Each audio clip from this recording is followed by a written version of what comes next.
বাংলাদেশের 4টি বিভাগের ওপর দিয়ে ঘন্টায় সর্বোচ্চ 60 কিলোমিটার বেগে ঝোড়ো হাওয়া বয়ে যেতে পারে বলে জানিয়েছে বাংলাদেশ আবহাওয়া অধিদপ্তর। দুপুর 1টা পর্যন্ত দেশের অভ্যন্তরীণ নদী বন্দরগুলোর জন্য দেয়া আবহাওয়ার পূর্বাভাসে এ তথ্য জানানো হয়েছে।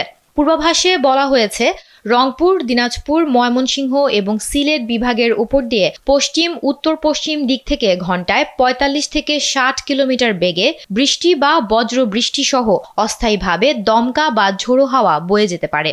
এসব এলাকার নদীবন্দরকে 1 নম্বর সতর্ক সংকেত দেখাতে বলা হয়েছে। এদিকে 12 মে রাতে সংস্থাটির দেয়া পূর্বাভাসে বলা হয়েছে, স্যান্ডেলিনা সো রূপচর্চায় আভিজাত্য।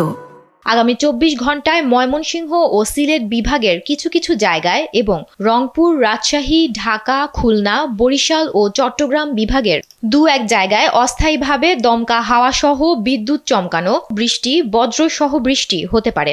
সেই সঙ্গে কোথাও কোথাও বিক্ষিপ্তভাবে শিলাবৃষ্টি হতে পারে।